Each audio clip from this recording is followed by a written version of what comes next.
2514 can transmit on tag 2. Okay, we'll still send a code 3. Babyface the Goth. Wagwan, you sexy bastards. How is everyone doing out there? Welcome to episode 15 of the In Your House Comedy Podcast. I am the Babyface as always. This time I have something very special for you to mark episode 15. It is the second edition of the Babyface and the Goth, and this time it's a true crime special. And it's just me explaining 4 different true crime stories to him. They will include the story of Kalief Browder, the story of Jodie Arias, the story of Natalie Grace Barnett, aka the crazy Ukrainian murder dwarf, and the mysterious story of the Dylatov Pass. I've already jabbled on too much, so the only thing to do is let's hit the jingle, babies! Hit that jingle! Hello, Internet. You're listening to the In Your House Comedy Podcast with the Babyface and his fellow funny friend. Now hold on to your butts. Keep your arms and legs inside the podcast at all times. Prepare to have an autographical orgasm in 3, 2, 1. And of course, we're not doing the video this time around because, for anyone who's not aware of it, goths are very much like vampires in the sense that you know how vampires don't reflect light, so they can't be picked up in the mirror. Therefore, they can't be recorded. Pretty sure we've covered this on the last one, but Goths are the I same. haven't been a goth for like well over 10 years. That's not what the episode says. Go on to it. Look, let me show you it again. Look. The Babyface and the Goth. I think you'll find. That's me, the I've seen a Babyface. 10-year-old use Photoshop better than that. Stop being negative about my Photoshop skills. Oh my god, I feel I have to walk away. There's some tissue. This is a nice... Blow my nose at you, sir. Okay then, so what we're going to do then is just going to be... Well, actually, I suppose I should introduce you first. Everyone welcome the Goth. Once again, disclaimer, not a goth. I can't call you by your real name. I can call you by Evil Hippie, wasn't it? Yes. Yeah, okay. Evil Hippie. I won't call you by anything to the girls, just two of us here, so... You refer to me as you, it, he, It. she, boy, sir. There you go, sir. This is the most organisation I've ever had to do for a podcast, to be fair. We'll actually get some research. Yeah, I think I finished everything at like 7 in the morning yesterday. Generally. Okay, so the first story then that I was gonna say was the story of Kalief Browder. You ever heard of this one? That name does ring a bell. Yeah. I think I might have mentioned this to you like a week ago or something before I was planning to do it for this. Because I wasn't planning on doing this one, and then I watched a documentary of it on Netflix. You might remember some of it when I tell you, because I think I did tell you about it the other day a bit. Let's get into the skinny of Okay. it. So his early life. So he was placed into the care of Child Protection Services due to his mother's drug addiction. Yes, because that's always better than a loving mother who likes a bit of snuff. They're taken off them like straight away now, or before for a while. Like if you have any cracked one baby, no matter what, it'll get taken off you and you can't see it again. Yeah, I know. Browder was the youngest of 7 siblings, and one of the 5 were given up for adoption. There's one of the 5 who were. His adoptive mother, Benita, raised 34 children by 2015, included foster children. It doesn't matter. Something about the zoo for some reason. He attended New Day Academy, and the staff described him as very smart and a fun guy. In quotes, he's a fun dude, you know. Oh, they do say crazy does come in a nicely wrapped package. Don't judge him so quickly. In 2009, so it's a recent one, this is. He was charged with... Oh, this is the...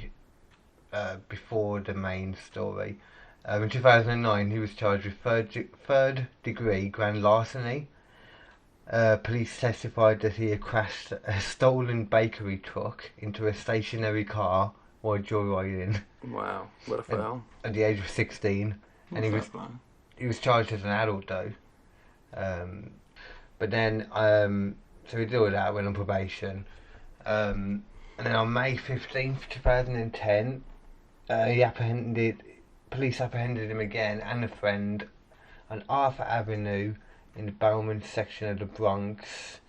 Browder said he was going home from a party. Thought the police were carrying a routine stop and frisk. But they were actually responding to a 911 call placed by Roberto Batista. That's a pretty cool name. Walks alone. Roberto Batista. A Mexican immigrant. It was about the theft of a backpack containing a camera, $700, a credit card, and an iPod Touch. Damn. Batista had said, 2 male black guys, they took my brother's bag.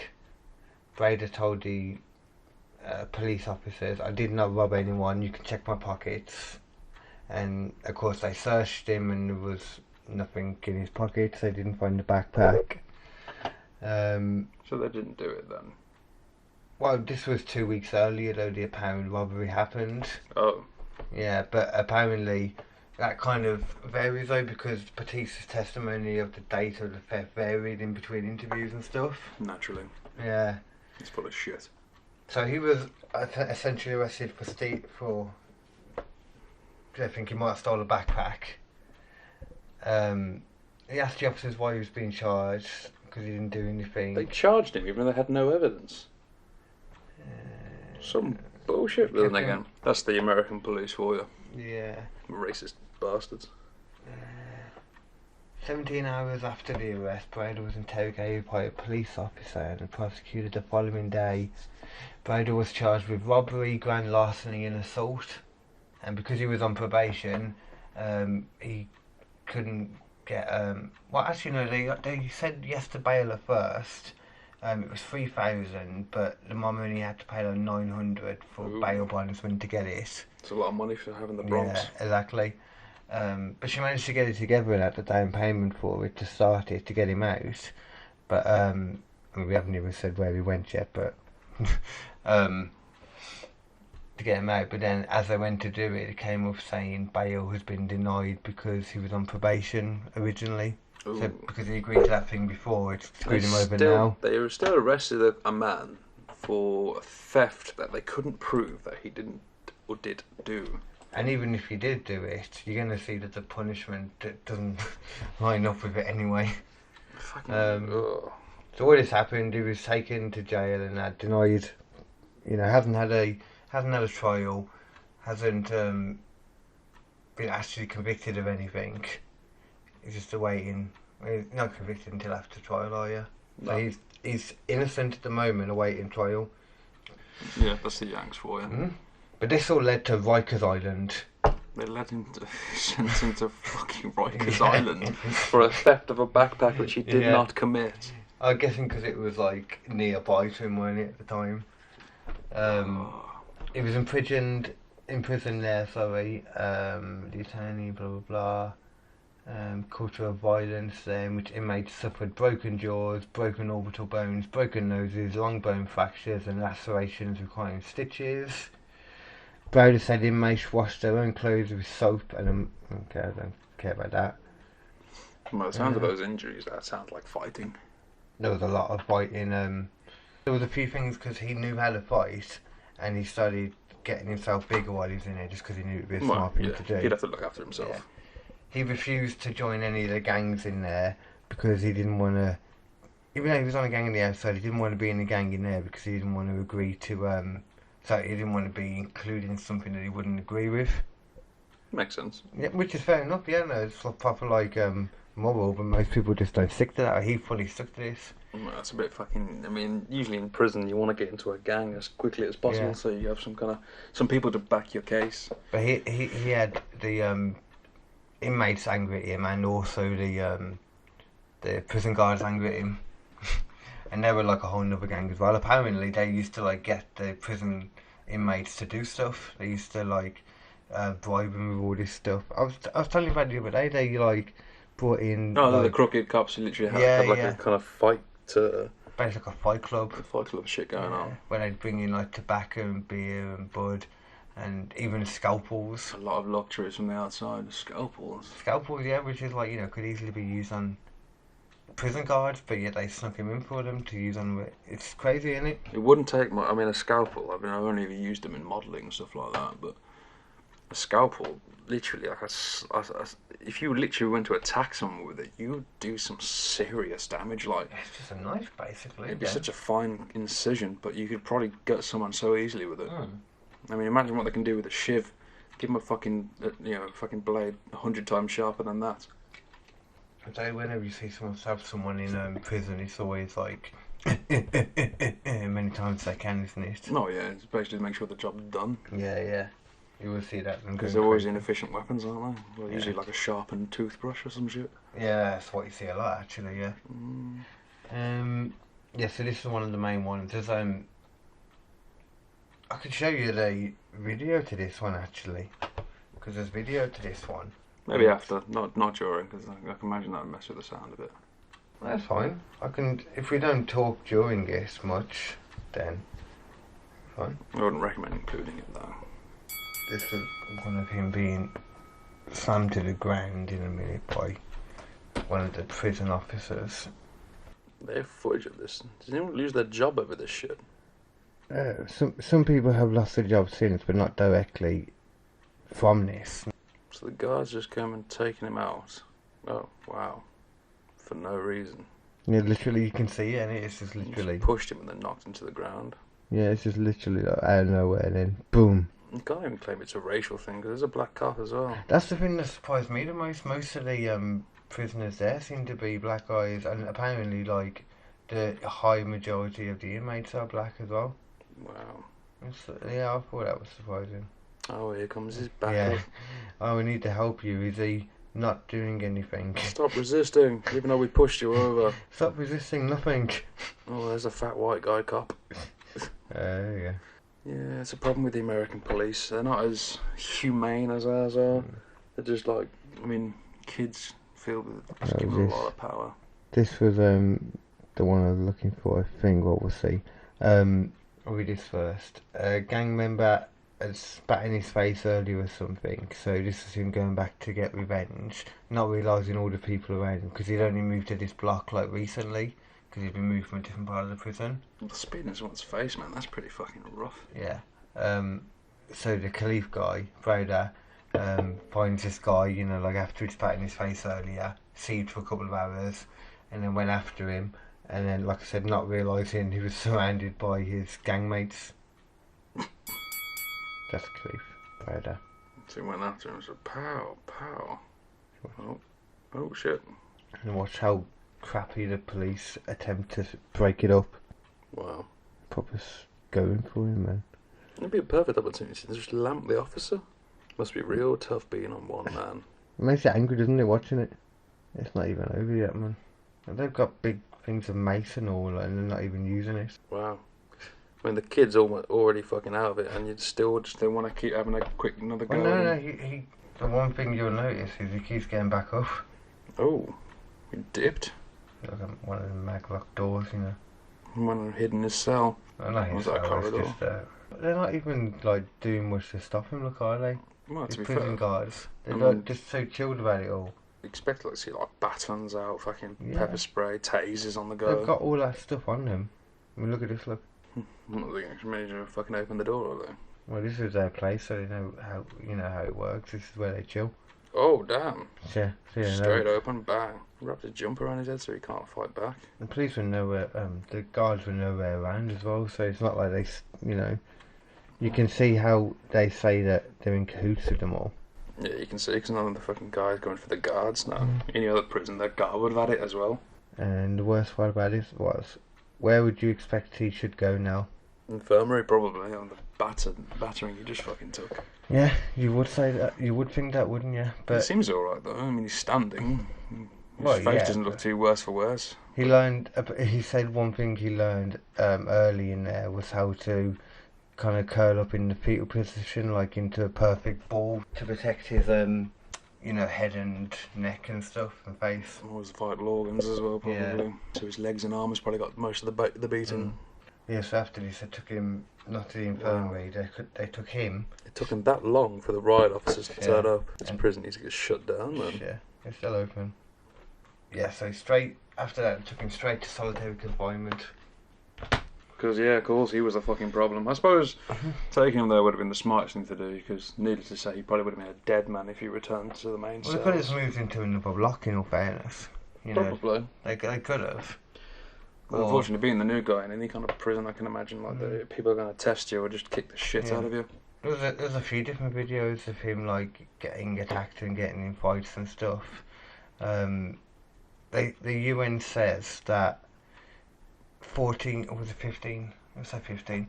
15 days of solitary confinement is equal to torture.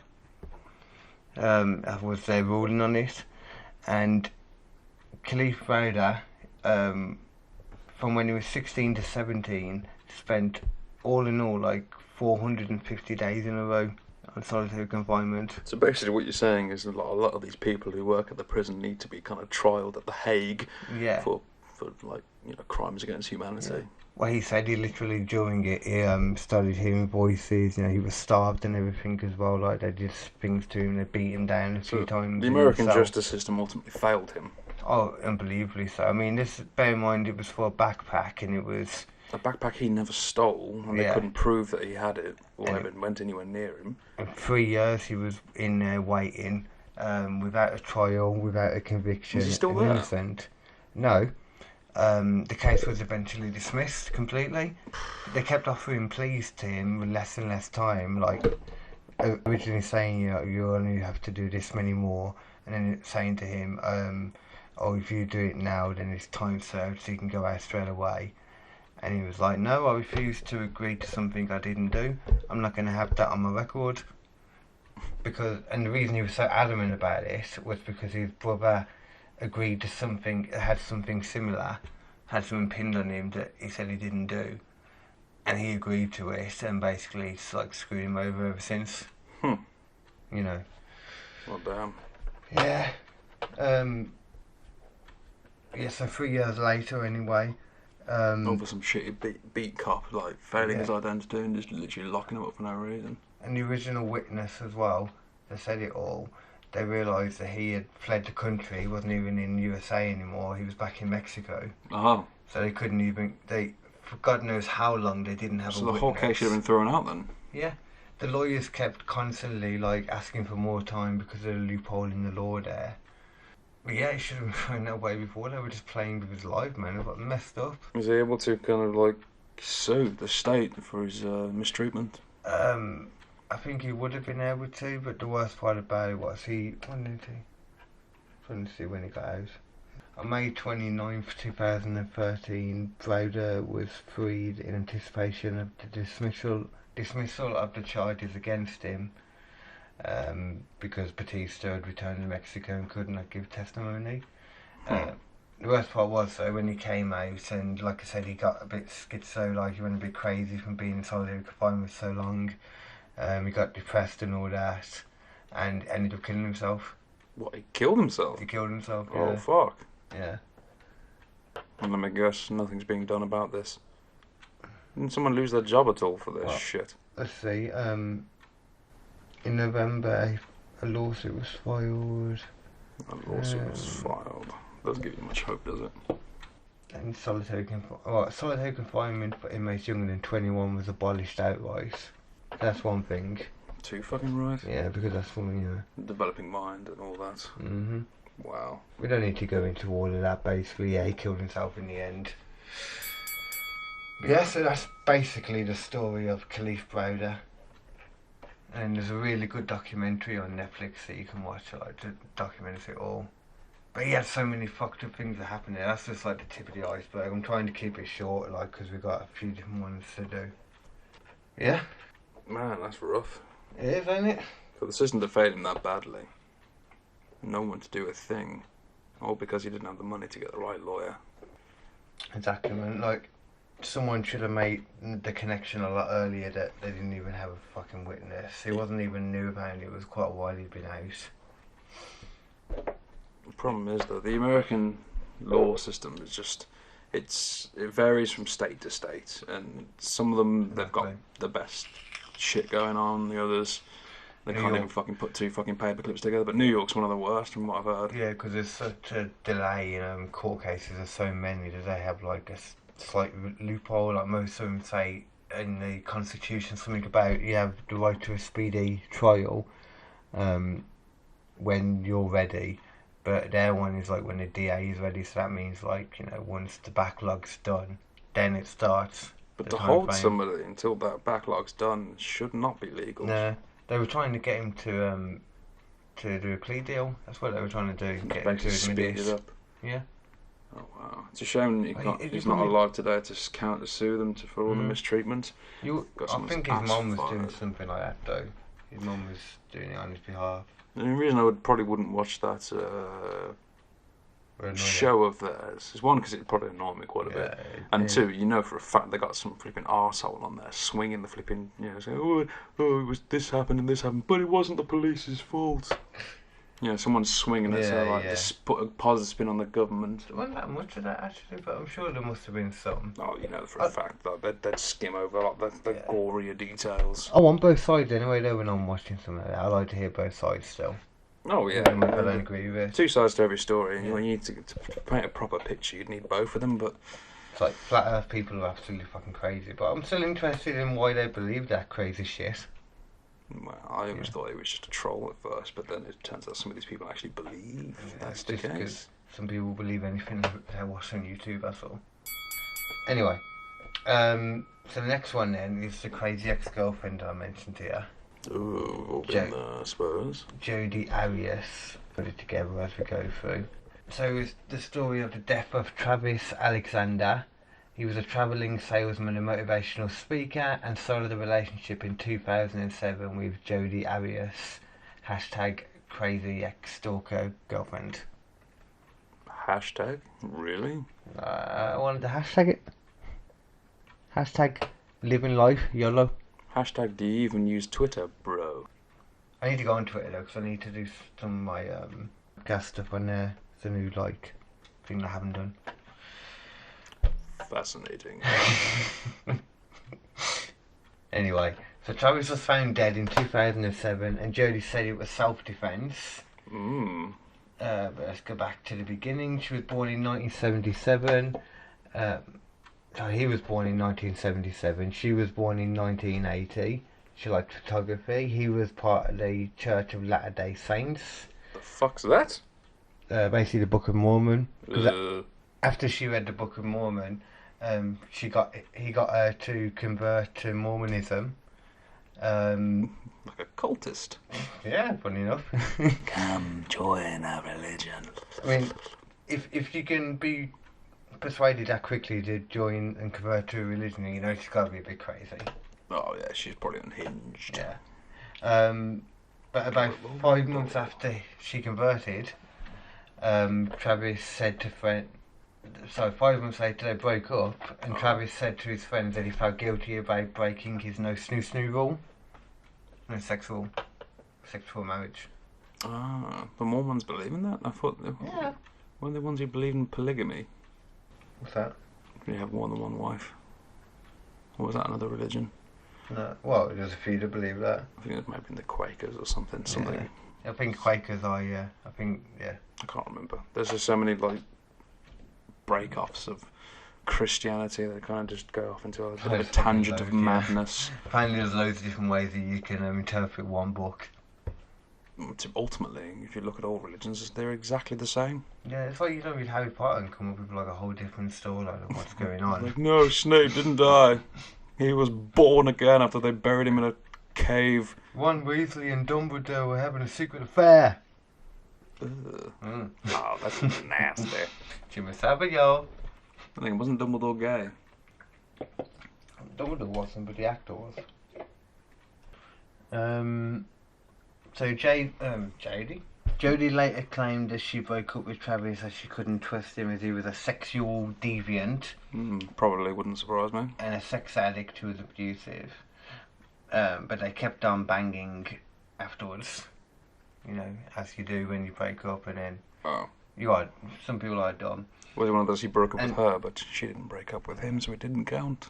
She can call him that kind of thing though, but he's literally just started having sex. You know, he felt bad about breaking his no sex before marriage. So I don't really believe he was much of a sexual deviant. I find that hard to believe. Don't know, man. I mean, It takes you a while to figure out your jam, well, what you want to do in the boudoir. I think that was the biggest problem with Christianity, the whole no sex before marriage thing. Is how do you know you're sexually compatible afterwards? Yeah, you don't. That's what I was saying earlier. When dating nowadays, you have sex quite early. Well, I never understand the dating these days. I mean, Yeah, sucks. well, the fact that, you know, going out there and meeting people as you get older doesn't seem to be as easy as it was when you were younger, because obviously you'd meet people from hanging out at school, social clubs, social gatherings.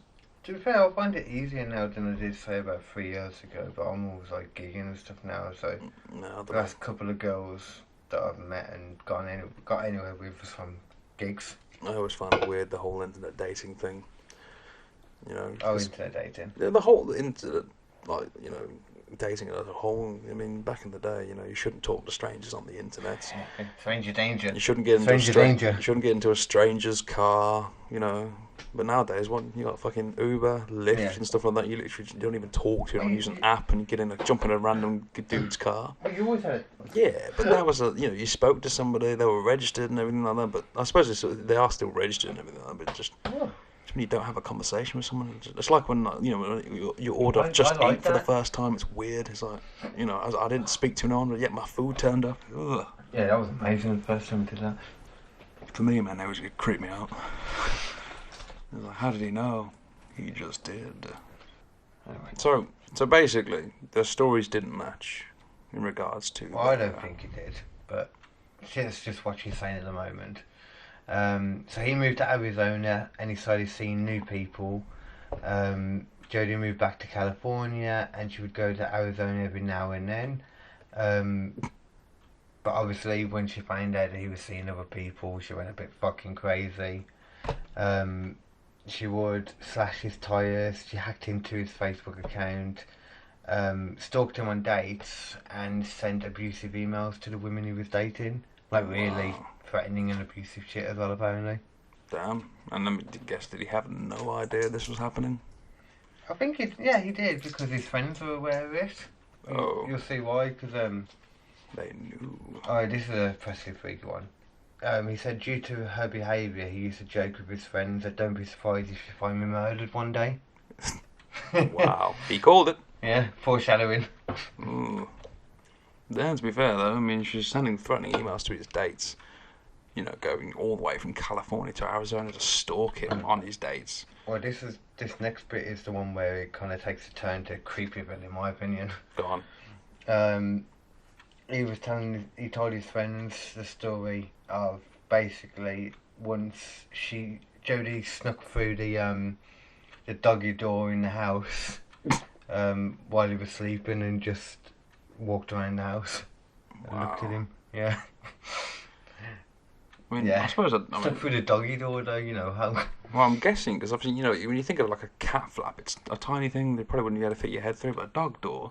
Yeah, I couldn't understand must how be she like, do it. really, you know, depending on the size of his dog. I mean, if he had like a fucking West Island, you know, a Westie or something like that, getting for the dog door might be a bit difficult, but if he has like a Great Dane or something, that wouldn't be too hard. You wouldn't be able to do, but a small petite girl would be able to. I suppose. Um, Yeah, but then again, I wouldn't crawl through someone's dog door just to watch them sleep. I would do it to freak someone out, maybe. I'd probably wear a mask and then start screaming or something to make me feel really uncomfortable. You have to record it as well. Oh, yeah. So, early 2008... So not too long ago, then. No, they were still banging every now and then. Oh, great. So he continued to stick his dick in crazy. He invited her to a work trip with him in Cancun, Mexico on June 15th. However, a few months later, he changed his companion for the work trip to a different female. Ooh. Yeah. And let me guess, she followed them on that trip anyway? No, it doesn't say anything about that, but on May the 28th, 2008, a burglary occurred at Jodie's grandparents' house, where Jodie lived as well. Oh, a burglary. And among the stolen items was a 25 caliber automatic Colt pistol, which, you know, could be important later. It was stolen, or misplaced, or stashed. On June the 2nd, Jodie rented a car and travelled to Travis's home, and took pictures of them having sex together, you know, proved they were still banging, the time code and all that. And on the evening he missed an important conference call that he had while they were still together, presumably. After she returned home, a friend noticed she had changed her appearance for some reason.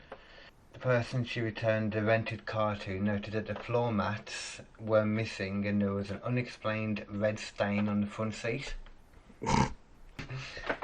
They never really explain how that happened. It's ravioli. June the 9th, no one has seen Travis, and a couple of friends go to his house. That's like, what, 7 days after, that's a week after she was there. Entering the house, his friends find Travis in the shower with a lot of blood all around him. He's dead, obviously. The friends specifically told the police about Jodie when they were reporting it. Yeah, of course. The first person you go to is fucking crazy. There's a video of them doing it. It's nothing special. It's just them basically, you know, telling them about Jodie and that. The really interesting part is all watching her interrogation. There's a lot of footage of her interrogation and that, and her just like adamantly just disagreeing with what the policeman's saying, even though it was like, we've got loads of evidence proving you did this and this, and she's like, yeah, well, I didn't. And he's like, you're saying you went from here, from A to B, wherever she lived, to where he was, but didn't go to his house at all, and then went back. And he was like, now, let's say you even stopped twice for 10 hours to sleep at the very most. He was like, there was still about 27 hours missing from your time frame that just aren't accounted for. So it was like, it's just not true what she's saying. Naturally, she couldn't come up with a good story then. No, nothing. She couldn't explain anything away. A last photograph of him taken at 5:25 that day shows him looking kind of worried, looking at the camera like he'd been crying, I thought. And then the pictures following showed him bleeding on the floor, and there was a bloody handprint. It was later proved that there was hair in the handprint, hair of his DNA and her DNA moulded into the blood. But they struggled then.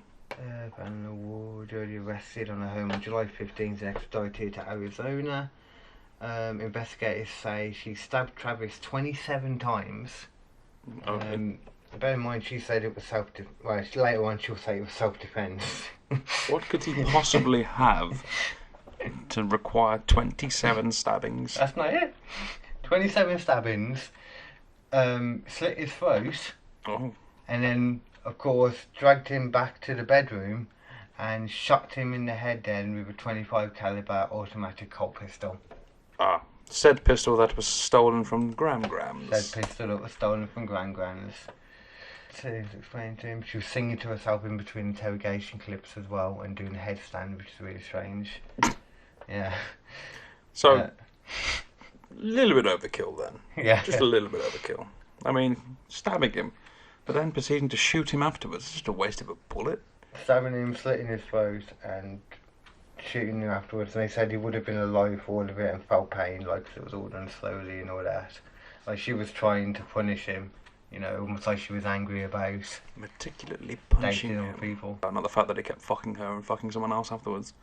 Probably dating other people. Maybe she was just pissed at him because, you know, she didn't like Mormonism. she could have That left. damn book! Oh yeah, because the two people came into the house. She said the two people came in originally.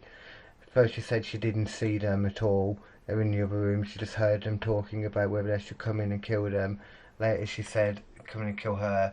Later she said that she could tell that they were white American and one of them from the build looked like a woman. And then he was like, but you said at the beginning you never saw them, you only heard them. She was like, yeah, well, you know. And then changed her mind that she didn't say that. Ooh. Just a load of bullshit, you know. She pleaded not guilty to first-degree murder, but later admitted to killing him via self-defense. DA sought the death penalty, but the prosecutor said she killed him in a jealous rage. She said he was abusive and possessive, and she killed him because he was going through and he was beating her and all this crap apparently. I'm guessing she looked completely fine though. You know. Yeah. Well, she would later say that one thing she wishes her defence did was track down this guy who apparently saw her covered in bruises after one time when he had beaten her, the Travis. But I was like, that doesn't prove anything just because a guy would have seen bruises on your body. First of all, you got to believe him. And then it's like, wait, how do we even know that came from Travis? You know, it's like, that doesn't mean anything. That's just crazy. Crazy does as crazy is, mate. She spent 18 days testifying on the bench. Just her, being asked questions by each of them. 15 hours of jury deliberation resulted in Jodie being found guilty of first-degree murder. May 23rd, sentencing phase. The jury was unable to reach an unanimous decision, so they brought in a second one on October 20th, 2014. But they deadlocked 11-1 in favour of the death penalty. So because of that one person, she didn't get death penalty. It was down to the judge to decide, but death penalty has to be unanimous, so that was off the table. Wow. But she was sentenced to actual life in prison on April 13th, 2015, without the possibility of parole. Wow. And then a rapper produced a music video about her raising awareness for PTSD and domestic violence. Wait, in favour of her? Yeah, saying about her story and having a flirty conversation with her. It was weird. Never heard of the rapper. What was his name? I can't even remember. Some It wasn't that bullshit. important. But yeah, so that's the story of the crazy ex-girlfriend, Jodie Arias, and her killing of Travis Alexander. She cray-cray? Sound like they deserved each other. She Beautiful cray-cray? couple. Just a tad unhinged. Yeah, it's a little bit unhinged. But nothing compared to this next person. Oh dear God, it gets worse. It gets worse. This is the story of Natalie Grace Barnett. Barnett, like our good friend Dave. I might have told you a bit about this before. I think there's a bit of information I'm missing that's been updated, but I remember it as well as I can. Not dull, they are. Both the Barnetts, Christine and her then husband Michael, adopted Natalia after her previous adopted parents gave her up, believing her to be a 6-year-old from Ukraine. Oh, wait a minute. This is the fucking lady who's apparently meant to be... Yeah. You know where I'm going with it. Go and tell me what you know about it, actually. Oh, I only know bits and pieces other than the fact that she literally is fucking scarily crazy. Yeah. Because they adopted her thinking she was like some little girl from Ukraine, but there's a possibility she's some like fucking middle-aged dwarf. Yeah. Well, they had, let me see what originally it was that made them do it. Speaking of advanced vocabulary and showing signs of what looked like period blood stains on her underwear, clear cut, if she was getting a period, then obviously she's older than 6. Oh yeah, and it'd be funny, but I think the earliest recorded girl going into a period like 10, 11, 12. Yeah, those kind of ages is like that's what the earliest. Some girls develop really 11 quickly. or 12 probably, I don't know. I know guys generally are after women. No, we usually hit puberty through like 13 through 15. Yeah, we're later. Yeah, whereas girls can hit anywhere between from, I think there has been some girls who hit like as far as 10 years old or something like that. Yeah. Christine told the Daily Mail that a bone density test on Natalia suggested she was at least 14 years old at the time. So at the time she was adopted. 14? 14 when she was adopted. Oh, so she wasn't 6 years old. This is just rough. Over the next year, she said Natalia's mental health deteriorated. Christine, the mum, alleged to the newspaper that Natalia, the crazy dwarf, had threatened to stab her and Michael while they slept. She poured bleach into her coffee, mum's coffee, and once even tried to push her onto an electric fence. Sounds like a typical teenager. To be fair, Natalia was treated with various psychiatric disorders by specialists, to whom Natalia confessed she was an adult apparently, according to Christine. The Barnetts then filed a motion, court change of birth. About 2 years after the adoption, they filed a motion with the Berrien County Superior Court regarding Natalia's age, and the judge altered her ordered her birth year changed from 2003 to 1989. Holy shit. So that's an extra 14 years, isn't it? Then? Jesus Christ. And how long did she live with this family before they kind of started suspecting that she wasn't a 6-year-old girl? It wasn't that long. I think it all happened in 2003. Jesus Christ, man. Yeah. 2013, sorry. Yeah, I remember reading this in the newspaper and stuff like that. It kept cropping up. I think I mentioned to you as well when it came up. Yeah, there's a few times it's been into my feeds. But Yeah, Jesus feed Christ, dead. man. Michael's lawyer Terry Clary disputed. Oh, what? Okay. Michael's lawyer Terence Kinnaird disputed these details. Kinnaird told the Daily Mail that Michael never said he knew Natalia was a child, the dad, and claimed that the affidavit was very selective about which medical reports it cited. So basically, they're trying to spin it for the sake of the story. Yeah. Of course. And Antoine and Cynthia Mann's parents, the parents that she's living with now, basically, they put her in this apartment, the original parents did. They paid for all the rent and that. Well, if she was 6 years old, she wouldn't be able to look after herself, would she? Well, I know exactly, but this is what she was saying, that she couldn't look after herself. She didn't have money to buy food. She didn't know how to do this and that because she was still saying she was a child. It's not really clear still either on whether she is or isn't. I suppose it's one of them unless she agrees to a load of tests. But what if she is old and she knows she is, she's not going to agree to it because then she's screwed. Well, yeah, because then I'm guessing everything will win, and then she'll probably be psychologically evaluated and probably locked up. Exactly, yeah. A case summary reviewed by BuzzFeed News shows that they managed to drop their... Oh yeah, so this new family, they're religious people. Oh, Yeah. great. Yeah. So not mentally sound then. No, they tried to get it like reversed so that they could basically adopt her, legally. So change the birth date and all that. Eventually wasn't followed through with, and she basically lives with them like a daughter anyway, just not legally, So how long do you reckon it's going to be before she stabs one of them? Not Not trying to be like overly. No, it's true though. Yeah, because by the sounds of it, if she is as old as she says she was and she was making those kind of threats, it's only a matter of time before she snaps and then goes postal on them. The most recent thing here seems to be early 2018, and she was still involved with the family then. Jeez. Yeah. The problem is there's religious types, Christians, I'm guessing that's what they are. They're probably going to be blinded by their faith, and they're going to have too much faith in this person, which is ultimately going to lead to their demise. What's that again, sorry? I wasn't listening. You're a shit host, you know that. I'm normally very good, I'm just having to read things, and I'm not good at double tasking. Multitasking. So I can't even... Anyway, so they were saying over time, this is what their letter they had. Over time, it was increasingly apparent that this patient is substantially older than she claimed to be.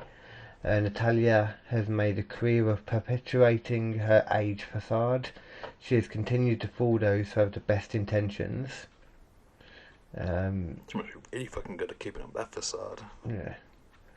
To be fair, there's a whole timeline in favour of her, but we don't need to read that though, because it's pretty obvious what's happened there. She's tried to do it, and doesn't, like I said, she's been on Dr. Phil and stuff, and she keeps saying that she's not a child. Sorry, that she is a child, and she just looks weird.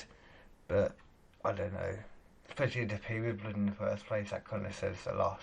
Well, yeah, it says definitely teenager to adult kind of age. And I'm sure I read yesterday that she had pubes and stuff as well. Once again, girls do it develop Yeah. earlier than men, so it's not unlikely. But not that early. But yeah, not at 6 years old. Yeah. Unless she's literally some kind of fucking wonder child. Just Literally. It does happen, but... Yeah. Nah, I'm more leaning towards the fact that she's lying about her age and order, so she doesn't have to work or anything like that.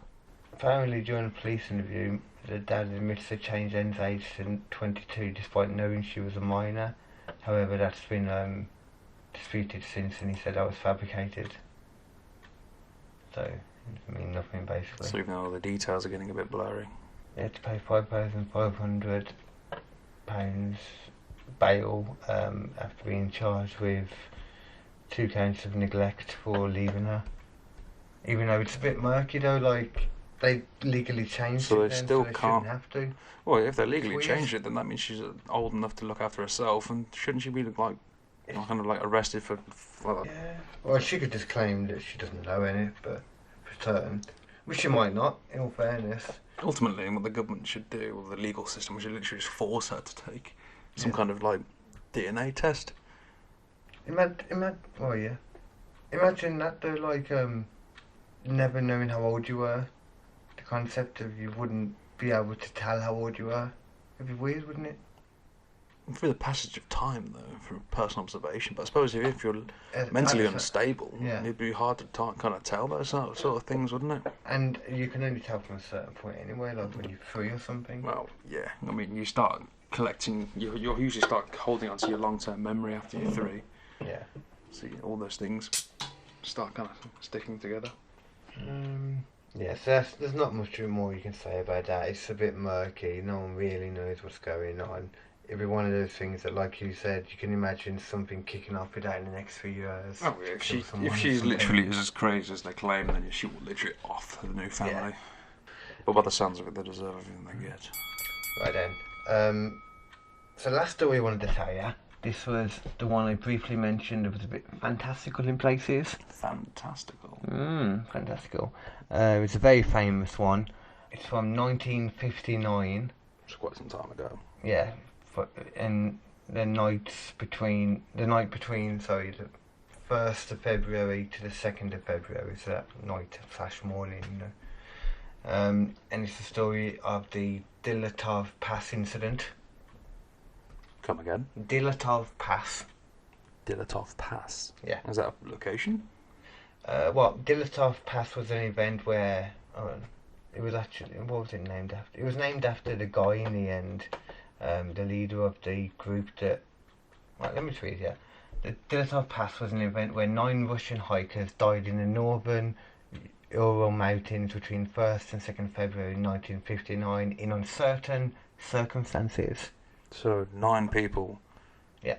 Who were like mountain climbing or something. They literally just popped their clogs overnight. There's a lot more. They were an experienced trekking group. They weren't, like newbies, or they weren't new to this at all. Knew what they were doing. They were all from the Polytechnical Institute College, so they were smart too. So they were a group and they knew each other. Yeah, and they had a leader and everything. That guy I mentioned. However, during the night, something caused them to tear their way out of their tents and flee the campsite. So basically, something spooked them that badly that they literally cut their way out of a tent to escape. Mm-hmm. And they left all their gear. Everything was left as it was. Like, for example, I think I put a picture on a bit further down. Can you see that? Their skis were left, like, pointing up and stuff, So it was in the resting position. Yeah, so that will be, like, important for a theory later on. It already makes you want to ask a lot of questions, like what could possibly have spooked them that badly? Right, that's the one thing that's never answered, is what caused it initially. There's a lot of unanswered questions in this, but that never really gets answered. Ultimately, were they all like drug tested? Some kind of like psychedelic bad trip or something? 959, I suppose. Yeah, they wouldn't think to, would they? Yeah. Well, they wouldn't be able to. Well, nowadays they literally just do a tox report on everything, wouldn't they? Just like, yeah. Why did they die?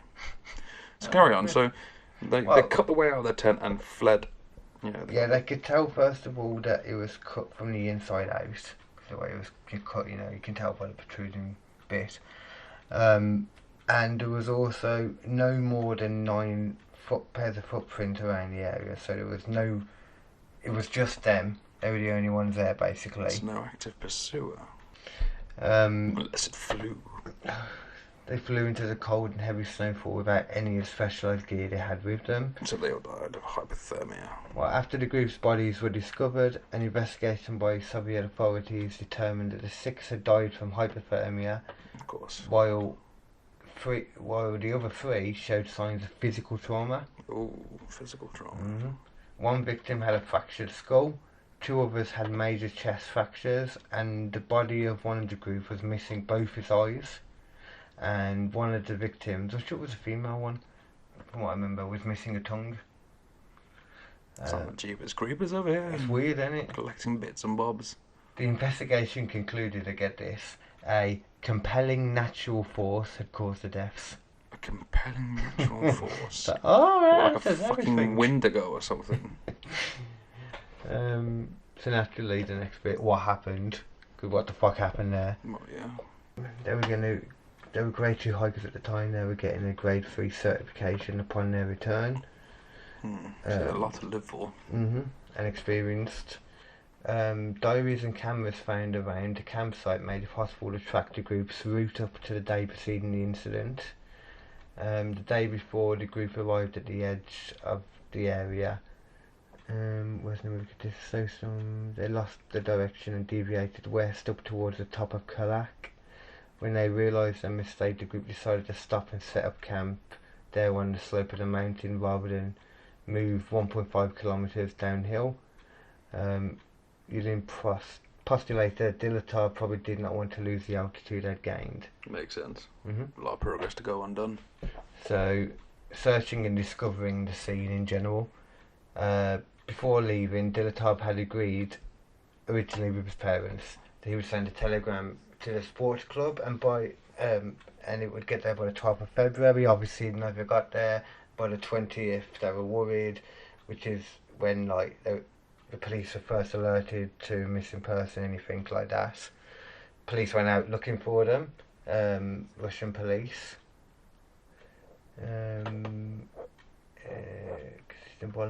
Later, the army and militia forces become involved, with planes and helicopters being ordered to join. On 26th February, the searchers found the group's abandoned and badly damaged tent. The campsite baffled the search party. I think this is the good paragraph here. Mikhail Sharavin, the student who found the tent, said the tent was half torn down and covered with snow. It was empty and all the group's belongings and shoes had been left behind.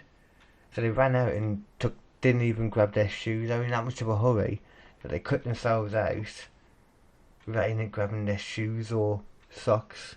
No time. So whatever it was. Imagine that, though, knowing you're going into snow and that and not having time to get your shoes on. Yeah, but whatever it was there, but obviously going out and freezing to death, it seemed like a better option. So you got to think of it that way. Something spooked them big time. Something really made them really not want to be there. And got to a few of them. Well, yeah, considering there's no. I mean, what could it be? You know, there's only 9 sets of footprints that they found, supposedly, even though it was probably heavy snowing since then. Yeah. It's hard to kind of tell. Maybe they were pursued by something. You can't go by all the facts in this because it was 1959. The only thing that makes sense is if they were attacked by another group or something. Yeah. Or an animal, bear probably. There's a few theories, but you'd see the Siberian wolf pack. I mean, obviously animal makes the most sense, but at the same time, there would be obvious tracks, and they would probably have eaten more. Yeah, rather than just their eyes and the tongue. Yeah, well, that not so much, because birds and stuff go for that kind of thing. So. Serial killer, maybe. That's crazy. Mountain man. To be fair, it wouldn't be hard to cover up your tracks if someone did go in and do it. The snow around, it wouldn't be that hard to cover it up. Especially if you just literally ran over one person's tracks as well. But then there'd be evidence to be. Kill someone in the tent and then pick them up and walk over with them. True, but then there'd be tracks to be returned to the campsite multiple times to pick up the bodies. Only the one. What? Anyway, investigators said the tent had been cut open from the inside. 8 or 9 sets of footprints left by people who were wearing only socks or a single shoe, in some cases. Some were even barefoot, leading down towards the edge of woods on the opposite side of the pass, 1.5 kilometres to the northeast. However, after 500 metres, these tracks were covered with snow. At the forest edge, under a large Siberian pine, the searchers found the visible remains of a small fire. So these guys got away a bit and then lit a fire, obviously to try and keep warm or something. Well, that failed them evidently. Yeah. They were the first 2 bodies. Those of Krivanchesko and Dorenchesko, shoeless and dressed only in their underwear. Didn't even bother getting. Why were they in underwear to begin with? Well, sleeping bags. Yeah, but what? I find that strange if you're sleeping in some cold place, like some snowy cold place, while you'd get into your boxers to sleep. Forget, these are people that are Russian, they're hardy people. True. Okay. Fair point. Because we're used to the cold and the damp, and obviously the Russians must be used to the cold and the snow. So obviously sleeping in clothes is uncomfortable for some. Some people prefer sleeping naked. Some people prefer sleeping in boxes. So they were the first two bodies in underwear. Branches on the tree were broken up to 5 meters high, suggesting that one of the skiers had climbed up possibly. Look for the camp. Between the pine and the camp, the searchers found 3 more corpses. What I do remember as well is they'd left a light on a torch in the camp, so they'd be able to presumably see it from when they climbed up. Find their way back. Exactly. But I'm guessing if it's pitch black and it's snowing heavily outside, they ain't gonna find their way back, and that's probably what ultimately led to their death. But if they cut that tents, open, what was the point of going back to that? I suppose for the clothes, the boots, and everything, you can get your gear and get the fuck out of there. But trying to get away from something and then loop back around. Finding the remaining 4 travellers took more than 2 months. They were finally found on 4th of May under 4 metres of snow in a ravine 75 metres further into the woods than the pine tree, so they got 75 metres further than these two. They didn't get very far then, did they? No. I mean, considering. But I suppose maybe they stopped, maybe. Just thinking it's too far, they've ran. Maybe or loss of hope or something. But I suppose if you're naked, next to naked, standing in the blizzard in Russia, time is of the essence. This might explain actually. There were signs that those who had died first had their clothes relinquished to the others, because like you would if you didn't have enough clothes to go around. When someone died, you'd totally take their clothes. Of course. Yeah. But generally also when hypothermia kicks in, one of the reactions you have is to actually take off your clothes because you feel like you're burning up. Yeah. Investigation. A legal inquest started immediately after the first 5 bodies were found. A medical examination found no injuries that might have led to their deaths, and it was eventually concluded they had all died of hypothermia. Could have found that out if they just looked at the fluid on their lungs. Slobodin had a small crack in his skull, but not thought to be a fatal wound. Could have headbutted a tree whilst running like a loony, maybe. Yeah. An examination of the 4 bodies which were found in May shifted the narratives to what had occurred during the incident. 3 of the ski hikers had fatal injuries. Well, I suppose. To skull damage, and both Dubin, Ina and Zoltarov had major chest fractures. And according to Boris Vozrozheny, God, amazing names. Yeah, amazing, yeah. The force required to cause this damage would have been extremely high, comparable to the force of a car crash. They said there was absolutely no way a person would be able to create that force. Like, if they had a tool, maybe. You could. Force is still the force, so however hard something is, the force is still, how much power you got to put into it. Depending on the weight of the object, depending on how much force you put behind this weighted object, you probably get a similar result. That's what I'm saying, so. No, like, there has to be, there's so much force, it's equal to a car slamming in, so you can't do that fast. Put that much force into it, is what they're saying. Maybe if they ran, do you reckon they could have run into a tree, It just, to me, sounds like a yeti or something. Yeti. A bear, maybe. But then again, bears eat you while you're alive. So, yeah, they attack more than eat you. No, grizzlies, for example, it won't kill you. It'll start eating you when you're alive. It would be a polar bear though, anyway, wouldn't it? They're vicious fuckers apparently. Polar bears would be like the polar ice caps. Not in Russia. Russia's probably like either a grizzly or possibly even like a black bear. But black bears are cowards. Yeah, it's hard to figure out with Russia, to be fair, though, because Russia's so big, it's probably got completely different fucking. Then you said a few bits were missing: eyes, tongue. I mean, the eyes are probably going to be eaten by birds or something. Possibly, yeah. But depends how they were removed. If they were removed perfectly, kind of suggests maybe a nutter. And it's a shame as well, though, because if obviously this happened now, you'd be able to tell if they were done post-mortem or not, or if she was alive, etc. And they also done a tox screening to find out what the fuck those kids were on, in case they all just literally tripped on balls. And that's the only thing that does make sense. which you could understand. All 4 bodies found at the bottom of the creek in a running stream of water had soft tissue damage to their head and face. Makes sense, yeah.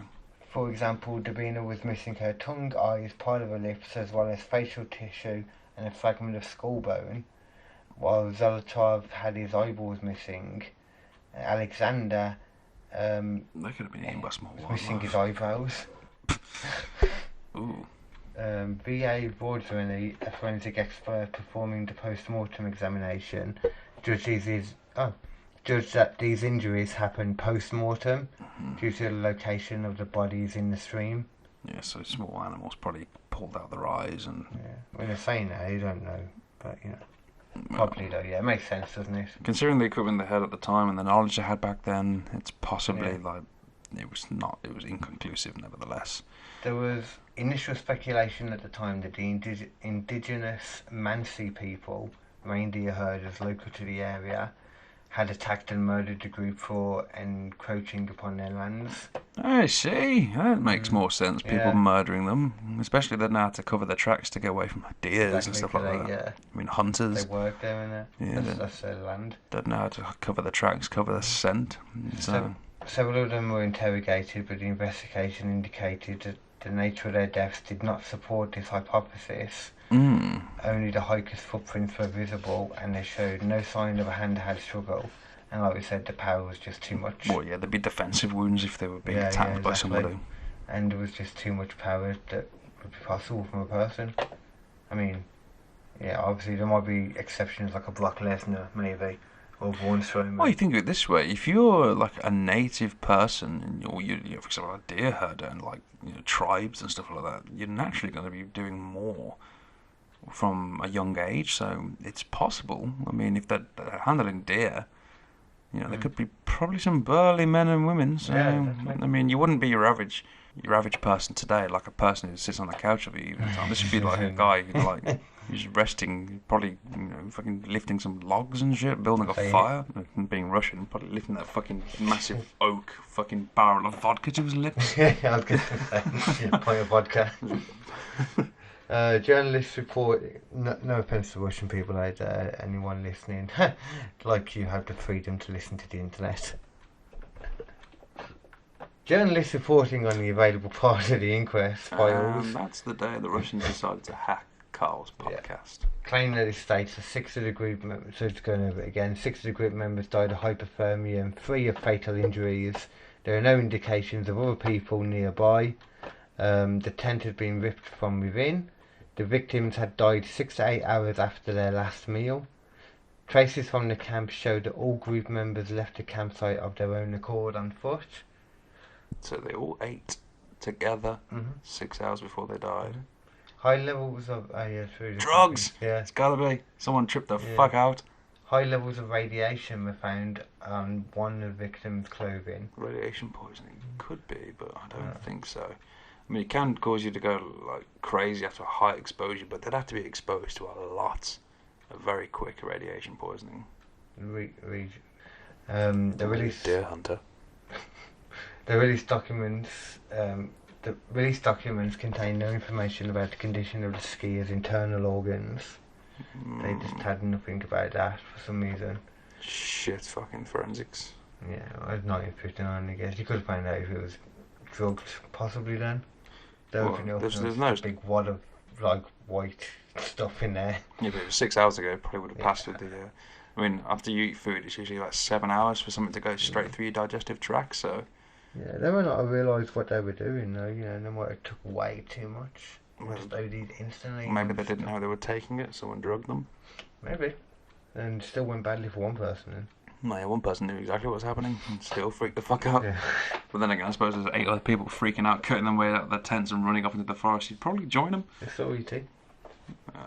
We shan't go about that route.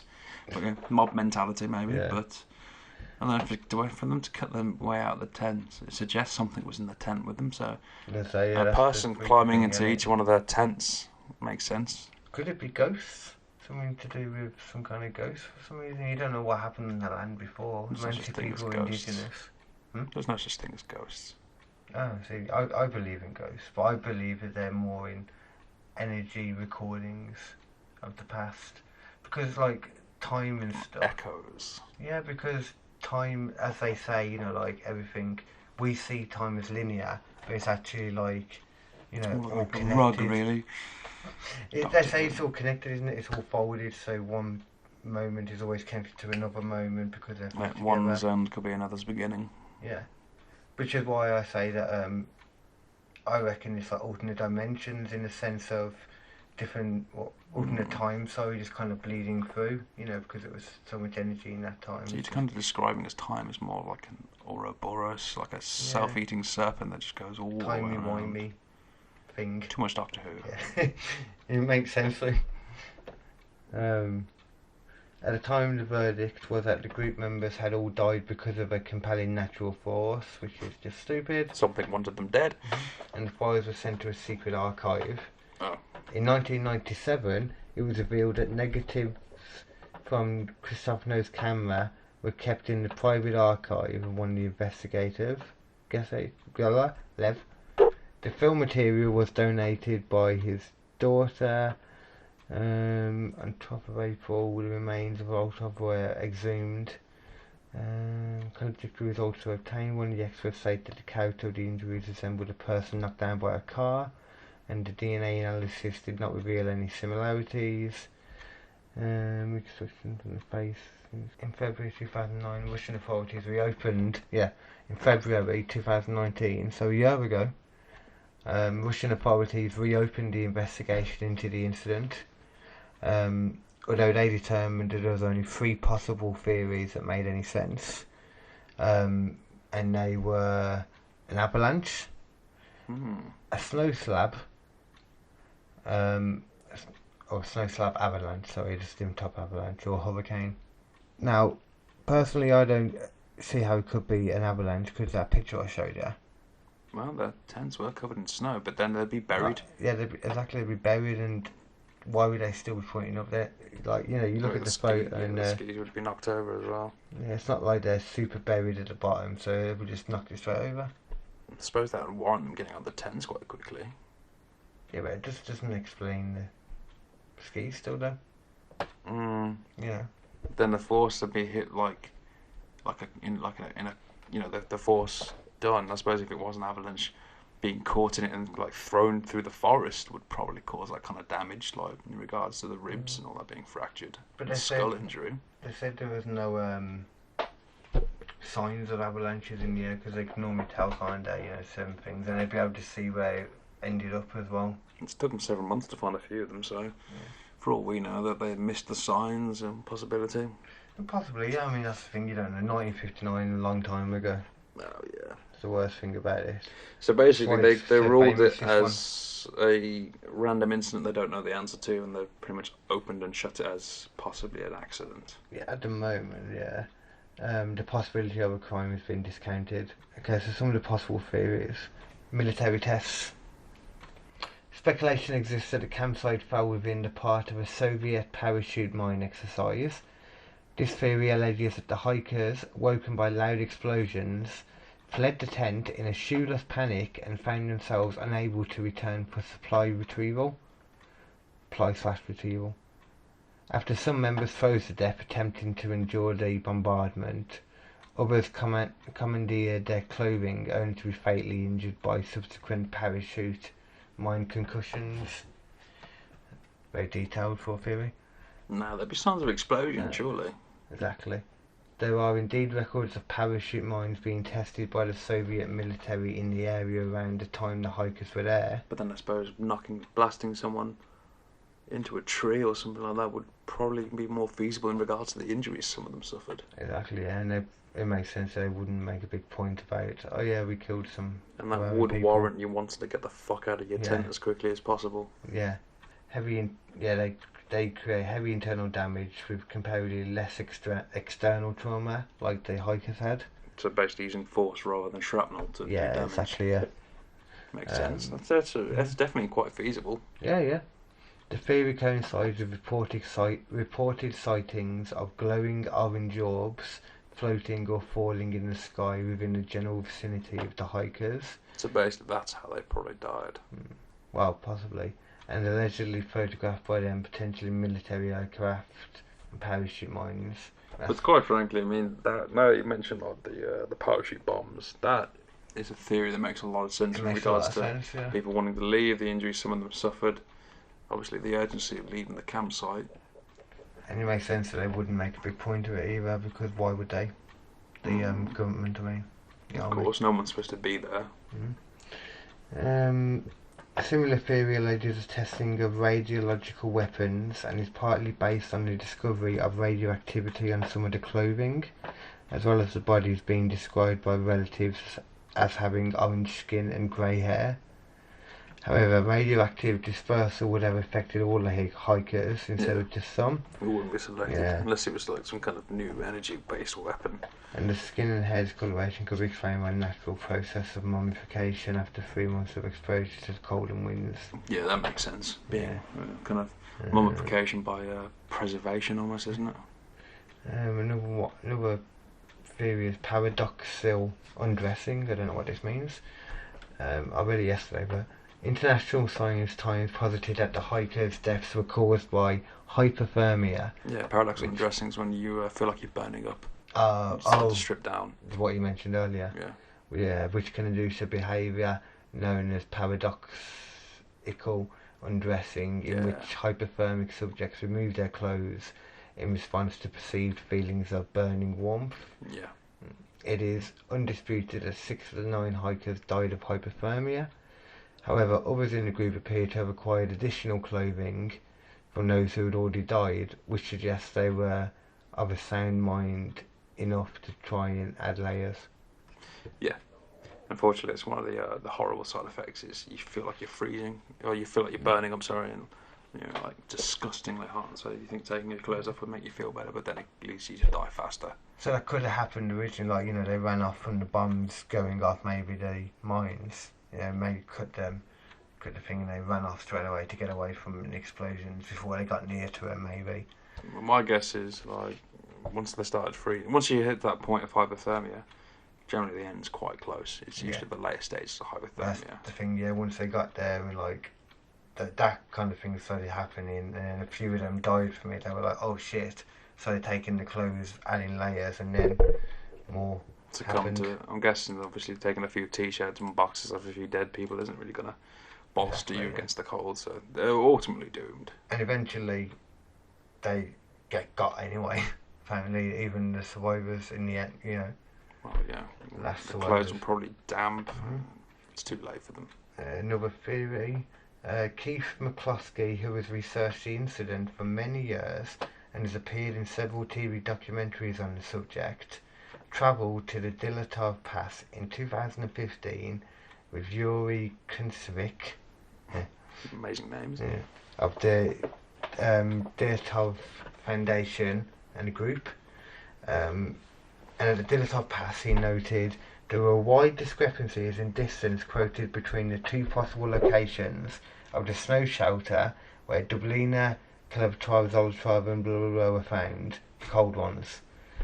A location was approximately 80 to 100 metres from the pine tree where the bodies of Dushenko and Krivensko were found, and the other suggested location was so close to the tree that anyone in the snow shelter could have spoken to those at the tree without raising their voices. So it sounds like it's just much closer, a lot closer together than we realised. The second location also has a rock in the stream where Dublina's body was found. And they said obviously branches were broken up to 5 metres up. Yeah. Well, that may... I don't know if that was that bit or the other people, but... Even still, an explosion would make sense. True. But obviously snapping the trees off to attempt to build a fire before succuming to the cold makes sense. Especially if it came down from the sky, being parachuted in. Mines, or whatever they said. But wouldn't there be evidence of, like, the parachute? Well, yeah, but only Trace the government would have took that. Yeah, I suppose they would have come and collected covered it all up, wouldn't they? Once they realised what happened. Then again, would the Russians really go, oh yeah, well, they weren't supposed to be there, sorry. That'll probably be the end of it. Who's going to sue the government in Russia, really? Well, that's the thing, they're Ukrainian, these people in Russia. So, I don't think they ever grace relationship. Nothing would have come of it anyway. The rest No. of it would have been like, meh. This is 1959. I don't know what was going on back then. Wow. World War II had finished. You know, It was like probably Cold War time. 1945, was it? 46? Well, I don't remember where the war ended. I know it ended before the 50s began. Yeah, I feel like it was 42 or something. I feel like it's 37 to 42. Probably. Yeah. But 59, it's got to be at least Cold War probably after. Probably. That's probably more the testing more bombs to fight the Americans with. The location of the tent near the ridge was found to be too close to the spur of the ridge for any significant build-up of snow to cause an avalanche. Furthermore, the prevailing wind blowing over the ridge had the effect of blowing snow away from the edge of the ridge on the side where the tent was. This further reduced any build-up of snow to cause an avalanche. The aspect the lack of snow on near the top of the ridge pointed out. So an avalanche is ruled out as a Ruled out possible realistically, method yeah. of death. Also noted, Lev's boss Evgeny Okishev, who was the deputy head of the investigative department of the Slerdox Oblast Prosecution Office, was still alive in 2015 and given an interview to former Kemerovo prosecutor Leonard Pushkin, in which Oscar stated that he was arranging another trip to Pass to fully investigate the strange deaths of them all. Evgeny also stated in his interview with Leonard Pushkin that Kalief, head of the prosecutor's office, was present at the first post-mortems in the morgue and spent 3 days there, something Okishev regarded as highly unusual and the only time in his experience that it happened. So some high up guy basically went to a post-mortem when it never normally happens. Very suspicious. Donnie E., who investigated and made a documentary about the incident, evaluated several other theories that are deemed unlikely or have been discredited. They were attacked by Mansi or other local tribesmen. That one made sense at some point for a little bit. Local tribesmen were known to be peaceful and there was no track evidence of anyone approaching the tent. They were attacked and chased by animal wildlife. Possible, but no. However, there were no animal tracks and the group would not have abandoned the relative security of the tent. Yeah, to be fair, if it was wolves, they could just stay inside. But if it's a bear, I mean, you know, a fucking big bear. I feel like a wolf could get in as well, though. A pack of wolves, maybe, yeah. I mean, but then, I don't know, would their claws be strong enough to pierce, like, a nylon tent? The thing is, though, the fire should scare them off. What it's for.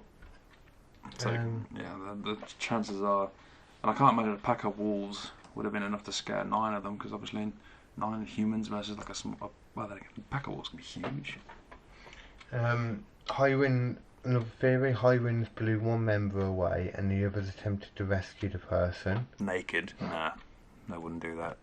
That one's well out. Well, the argument against it is a large experienced group would not have behaved like that, and winds strong enough to blow away people with such force would have also blown away the tent. And the rest of them. Then it's like, yeah, fair. Yeah, that was just an argument possibly related to the romantic encounter that left some of them only partially clothed led to a violent dispute. About this, Iker states that it is highly implausible. By all indications, the group was largely harmonious and sexual tension was confined to platonic flirtation and crushes. So yeah, basically, one of the other theories was that some of them were fucking and some of them didn't take too kindly to that. Yeah. There were okay. There were no drugs present and the only medicinal alcohol found intact at the scene. Used for cleaning wounds, probably. So you're telling me, well, they didn't find any drugs, but they didn't say they performed a tax report. That's what I was going to say. The drugs were already taken. They wouldn't be able to tell, like, if they redid it in the 2015 one, they wouldn't be able to tell then. I don't think. They say that you can usually, like, if it's hard to find traces of drugs, you can usually check, like, the fluid in someone's eyes. That's meant to, like, retain quite a bit for a while. The one didn't even have eyes, remember? Yeah, I suppose. But the parachute bomb seems to be the biggest indication of actually what happened. The rest of these theories just seem a bit too far-fetched. Furthermore, a fight could not have left the massive injuries that one body had suffered. Unless you push him off a cliff, maybe. Well, he wasn't an idiot at the bottom of the cliff, though. CNN coverage, and you can tell normally. Oh, not CNN. CNN are useless. They're not that bad. It's just Trump that hates them. No, CNN is extremely biased. It's fake news. It's fake news, okay?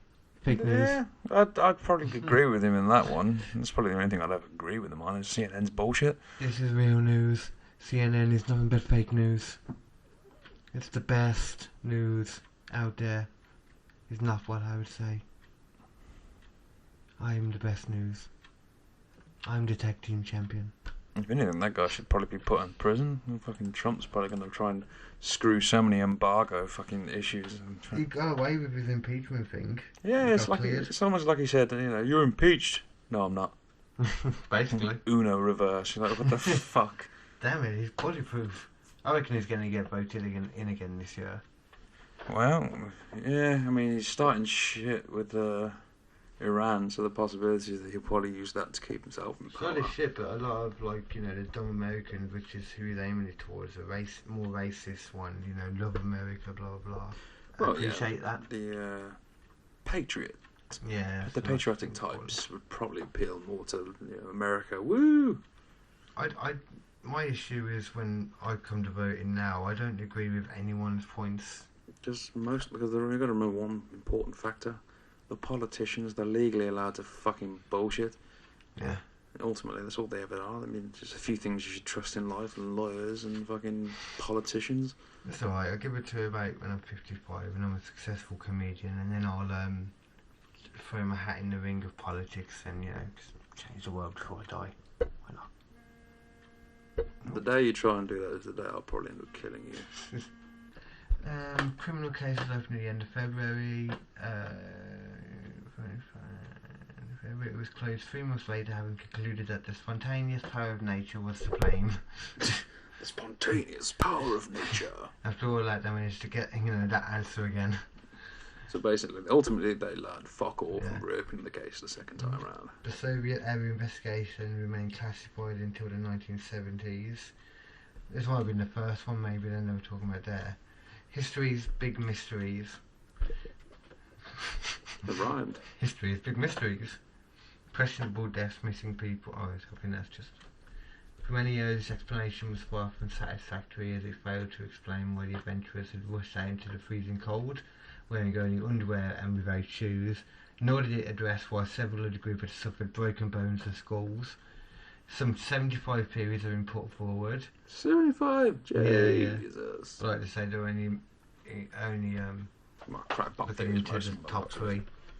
Even though one of the top ones is two of them is Avalanche, slab avalanches and hurricane. There's no evidence of a fucking hurricane. Nah. There's no chance of it being an avalanche because they said that before. Remember? I'm pretty sure I would probably go with the parachute bombs. That's at the moment the only thing that matches up with all the the injuries, the reason they'd flee so urgently trying to get away. This is a person who did loads of stuff into it and read up loads, and she got her own theory and stuff. It says Theodora H. We'll go with that. Because I ain't even going to try and pronounce that name. Are you trying to? Hadjaska. Theodora Hadjaska. And what she thinks. All of the strange circumstances so puzzled Theodora that she launched DylatovPass.com as a comprehensive archive of many documents and images related to the case. Why did I just go on there when I was researching this? Have a website? Oh god. Wow, a website for something that happened so fucking long ago. Born in Bulgaria, she's one of the only few people who has taken the time to translate many of the Russian files into English and created a database for everyone to use. In an email interview, what's the name again? Could you really call that an interview? Or just a Q&A session, I suppose? Back and forth? Well, I suppose if you're doing an interview, like someone's asking you questions and you're doing it just via email, then you could call it that. I really couldn't call it that. It's more of an online chat, isn't it? Yeah. An online conversation more. Yeah, that probably sounds more the way. But, in an email online conversation, Hadjuska, Theodora, says the information is publicly available either by ineptitude or more ominously by design doesn't fully explain what happened to the hikers. Even she's dubious about the information provided. And she's the one who's read loads about it. You know, she knows probably more than most people. Well, more than anyone. She's also far from convinced that the government is trying to truly solve the case rather than using half measures to pacify families who are still yearning for answers. And after years of picking through the information, she has her suspicions about what transpired. Her take, the hikers were murdered. Theodora says she thinks that something alarmed the group and they clambered out of the tent. Then, her theory goes, armed people confronted them and there was a brief scuffle. The hikers, this is all in what she theorises, the hikers were marched down to the tree line to die from exposure.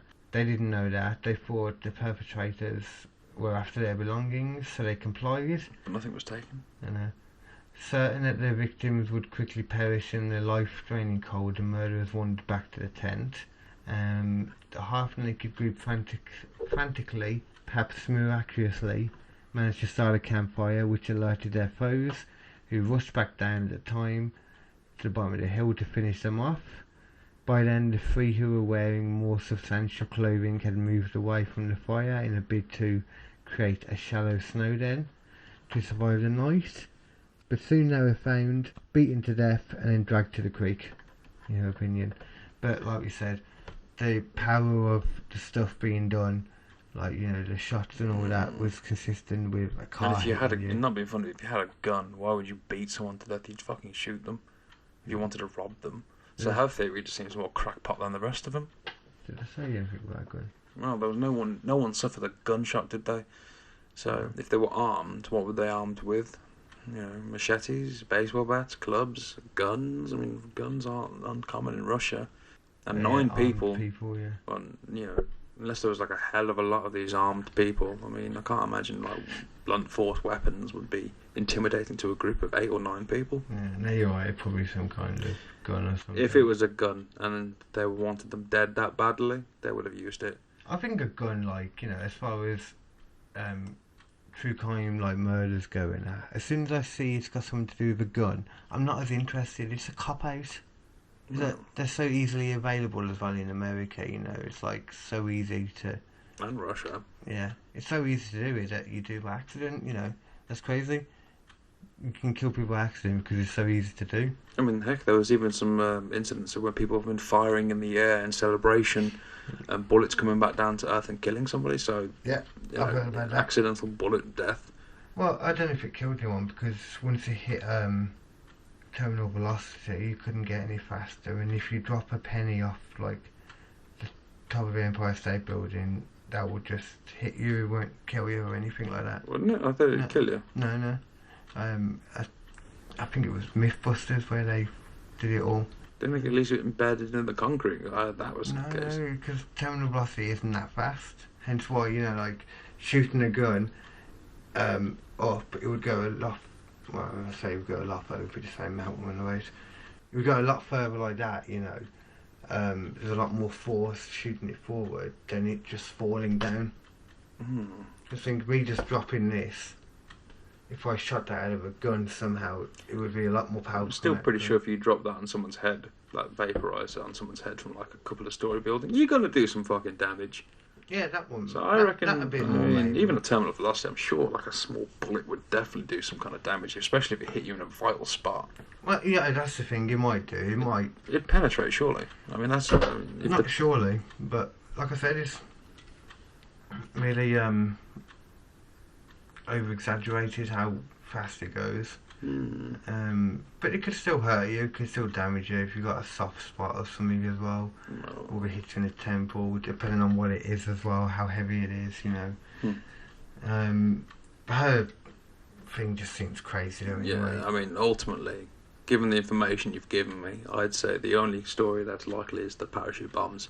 That, given the injuries, the damage done, the urgency to get out of the tents quickly, there's no way these people were murdered, because if they were murdered and people had guns to control them or some kind of weapon, they would have been used, and when it would have been more obvious that they were used and killed that way. And they would have, I mean, saying that though, they had like at least 7 days from when they went missing before they found anything, or before they were even... And they didn't go very far. No. I mean, if you were being attacked by people and they left you there, you'd fuck off. You wouldn't stick around. You'd Same go with as far as animals you as well. could. Well, yeah, you'd continue to go as far as you could, you know, to get Well, away. Not if you in your boxes and that, I guess, though. But they probably weren't. They probably took each other's clothes afterwards. Yeah, my guess is the explosions of the testing of the bombs, the parachute mines, was what really fucked them up and scared them enough to go wandering into the fucking... And I'm guessing they must have got lost in some kind of snowstorm, and that was it. Couldn't find the way back. I don't think they even had a chance to get lost. It was so quick that they froze. Well, yeah. But I mean, as far as like the ones that got beaten down, God knows what happened with that. I mean, the bombs, obviously, yeah, that makes sense, and the fact that it didn't do too much external damage, it's the only thing that makes sense, because... I mean, if it's just literally the force of the bomb throws him into a tree, Yeah. there you go, that explains why you get the blunt force trauma. Yeah. And even just the force hitting you anyway, so we're going to do something inside more, I think. It's just not going to have, like, a rip in your flesh, is it? I guess is what they're saying. The shrapnel would rip them open, but the explosion itself would be enough to break bones, shatter them even. If it's a mine, it'd probably just be that. And yeah, it probably would be enough to... Especially if it exploded in mid-air as well. Point blank as well. You know, if it was like right there, but you don't know that. Even then, if it even exploded like a couple of metres away from them, it'd be enough to throw them into a tree or something, or into a ravine. Well, these probably weren't to go against people anyway. They're probably like anti-tank or something, you know. Nah, mines are generally anti-personnel. Yeah, I suppose, If it's an anti-tank mine, it'd be a lot bigger and there'd probably be a lot more damage. Yeah, but I mean, that's the 4 different stories. Which one would you say was your favourite out of them all? Oh, it's got to be the hiker one, the Russians. Really? It's definitely the most interesting. I mean, the psycho ex-girlfriend was... You could see that where that was going from the very beginning. Yeah. The poor guy at the start, I can't remember his name now, the fellow stuck in prison. Kalief Browder. Kalief, he was a very tragic, but I wasn't going to include that, but I included it last minute just because it was so powerful, the documentary. And that it's an interesting story. It's a bloody shame. His government and his people failed him ultimately. Yeah. It's the thing at the end of his last episode, he killed himself. Well, sorry, it was the part of it where they said he killed himself, and then there's like all the after bit. But I just couldn't bring myself to watch it anymore. I was like, oh, this is just sad now, knowing that he killed himself after it all. I suppose it left him that badly, left scarred mentally and physically. I'm just like, why go through all the effort of doing that, you know, for the principle of not getting caught and not getting, you know, something on your record and then killing yourself. It doesn't matter anyway. He died a free man. Yeah, I guess, yeah. But the fact that his government should be taking more measures to look into that and give the kids some fucking justice. Oh yeah, they really need him. And just if you get bored at any point, just like type in his name there, like, and you'll be able to. There'll be more videos you can see of fights and stuff. People starting on him. I can imagine it just infuriating him more. Now. Well, it's definitely been one interesting journey going through these cases. One or other mystery. I mean, I didn't expect them to turn out the way they were. Was there a bit more story than you imagined it was going to be? Yeah, I suppose for that instance, I'm kind of grateful because, the more details to think, and take into consideration for the outcome of each one. Well, I didn't want to just go by memory because I know what I'm like, and sometimes memory's good, sometimes it's not. Well, some of that then when I was talking just came off from memory, but it's always good to have it. Yeah. Well, it's been an interesting pleasure. Yeah, these 4 mystery, historic and mystery kind of the tantalising true crime podcast, tantalising true crime special. There you go. Tantalising true crime special sounds funky. Yeah. Sounds exotic. Yes. But anyone who's still listening now, thank you very much. We'll have a lot more episodes coming out soon. The Babyface in Your House comedy podcast with someone. Don't know who yet. We can go and have a cigarette. Anything else you want to bring up before we finish? Not really. Not really? Nope. Okay. Well, in that case, much love to everyone. Hope the world keeps going around. and goth love. I don't know. Be careful. It's a jungle out there.